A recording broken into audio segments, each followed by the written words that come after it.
मराठी सिनेसृष्टीतील ज्येष्ठ अभिनेते नाना पाटेकर यांची आई निर्मला पाटेकर यांचे आज मंगळवारी मुंबईत निधन झाले। मृत्यूसमयी त्या 99 वर्षाच्या होत्या। आज संध्याकाळी ओशिवरा स्मशानभूमीत त्यांच्या पार्थिवावर अंतिम संस्कार केले जातील। शोकाकुल नाना पाटेकर आणि त्यांच्या कुटुंबियांच्या सांत्वनासाठी चित्रपटसृष्टीतील बऱ्याच मंडळींनी नानांच्या निवासस्थानी भेट दिली।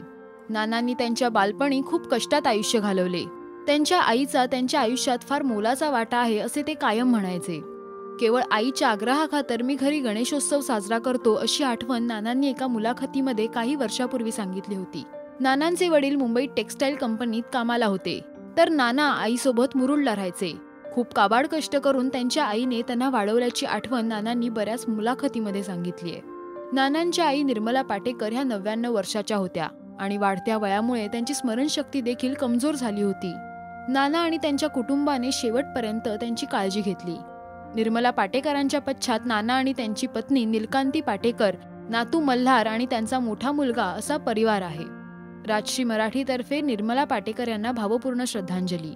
मराठी सिनेसृष्टीतील अपडेट बातम्या आणि गॉसिपसाठी सबस्क्राईब करा राजश्री मराठी।